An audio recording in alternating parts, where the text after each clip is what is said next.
October the 21st is a great day for all of us Back to the Future fans, and to commemorate it, we're going to do an in-depth dive into the incredible special effects and VFX that went into this timeless classic. So let's harness the lightning, channel it into the Flux Capacitor, and take a trip back to the future.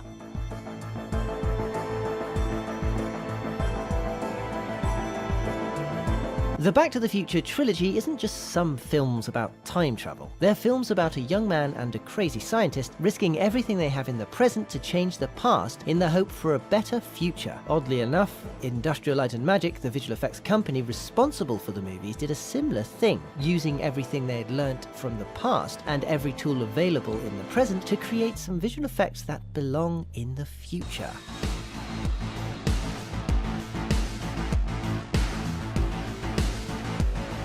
And if you're tired of hidden content, geo-discriminatory messages like these, and other limitations that come with traveling or living abroad, you need to try Atlas VPN right now. But is watching geo-restricted content illegal?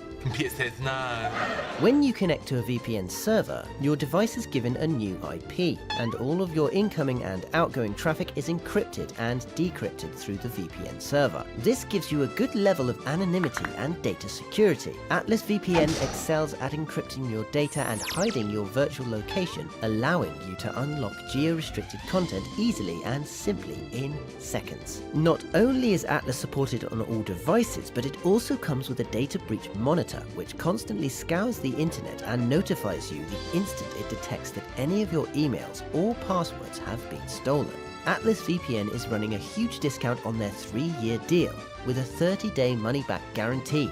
This deal won't last long, so make sure you check it out by clicking the link in this video's description below.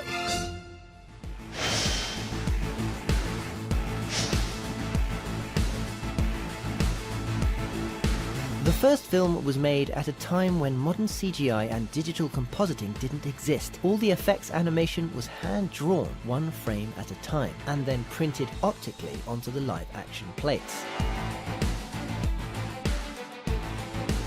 Wes Takahashi was the creator of the iconic DeLorean time slice effect. Director Robert Zemeckis said he wanted something never seen before. He said he wanted it to be violent, like a Neanderthal sitting on the hood of the DeLorean and chipping away at the fabric of time in front of him, or something to that effect. So Wes Takahashi got to work on various effects, sparks and glowing lights, flashes and vapor trails, and in the end Zemeckis wanted a combination of absolutely everything. The flashing pops, animated comets and vapor trails, the animated sparks that bounced off the space-time fabric, and the time slice tearing open were all hand animated in ink, pencil or airbrush. The blue glowing tubes were done by hand, rotoing each frame and then giving timings to the optical department so that they knew when to double expose some light onto those areas. And the implosion effects were actually a practical explosion, printed running in reverse and then composited with everything else into the final effect.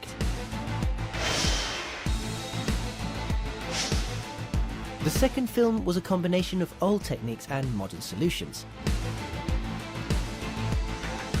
Since convincingly real CGI models were still unavailable, a remarkable amount of practical effects and miniatures were made for this film. Biff's casino and hotel building was an 8-foot miniature building with light bulbs behind the window cutouts. The police hovercar was a 1:5 scale model made from vacuum-foamed plastic. There was a 1:5 scale DeLorean with servos to fold the wheels up. And every other hovercar in the movie was actually a physical prop. They were all shot individually in front of a blue screen, and the chroma key method was done chemically. Each one was then choreographed to one camera move.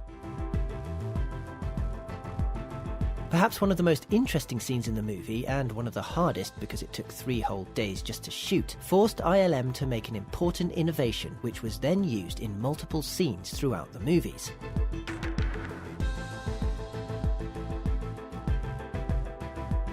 In the dining scene, where Michael J. Fox plays the role of Marty Sr., Marty Jr. and Marlene, digital compositing and virtual cameras were not available, so split screen was their only option. The two biggest problems with split screens were that the camera had to be in exactly the same place and the seam between the two shots had to be disguised by something, normally a strong vertical line like a tree or door jamb. However, Zemeckis wanted neither of these things, so ILM designed and built the Vista Guide. The Vista Guide was a low-noise, portable, programmable, motion-controlled dolly system with video playback, and it allowed them to record not only footage, but also the movements the camera made whilst recording. To shoot one part of the split screen, they filmed Marty portraying Marty Sr., and the Vista Guide system recorded the footage and the camera movements. Then, when they were happy with the first part, Fox would get dressed up as Marty Jr., then back on set he'd be given a small receiver to put in his ear. The previously shot footage would play back through his earpiece, and the camera would follow the same exact movements it had before to shoot the second part. The same thing was repeated with Marlene. They then had to decide where to put the seam that joined the sides. This was done by using a backlit animation stand to carefully draw a black stencil to cover the part of the first side that they didn't want to be exposed in the optical printer. This covered part would then be exposed to the second side. This method, along with Stuart Robertson's and John Ellis's work on making the double exposure line almost invisible, allowed the seams between multiple shots to be more fluid, making it possible for an actor to pass something to themselves or cross over a space where the seam had previously been.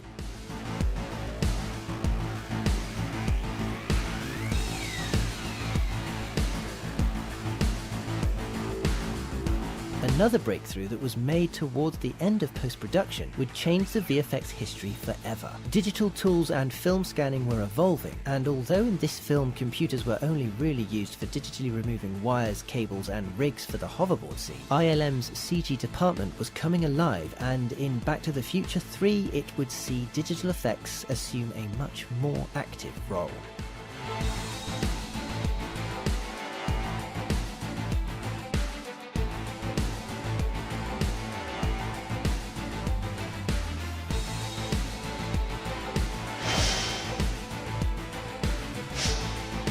Just like the previous films, in this film most things were done practically. The DeLorean time slice effect was achieved the same way, miniatures and models were used, and they even built an entire set of 1885 Hill Valley from scratch with intricate detail. But one scene in the film balanced practical effects, physical stunts, digital effects and pyrotechnics almost perfectly. Clara's hoverboard rescue scene required stunt horseback riding when Clara gets into the train, steam, fire and explosions for when the train boiler explodes, digital blue screen work for when Clara hangs upside down and also for her and the Doc's escape, digital removal work for the cables that cause the DeLorean to do a wheelie, and a 1:4 scale set complete with steam train, track and DeLorean for the end of the scene.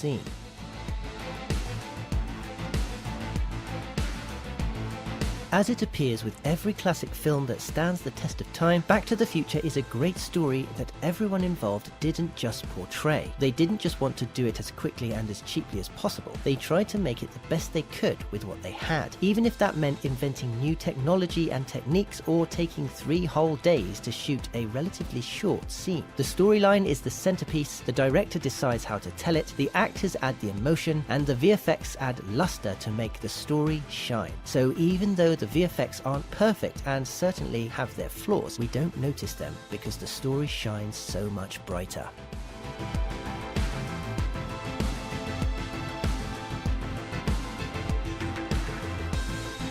Thank you so much for watching. Please let us know in the comments if you enjoyed this video and give us a thumbs up if you did, and as always you can find the links to the music used in this video in the video description.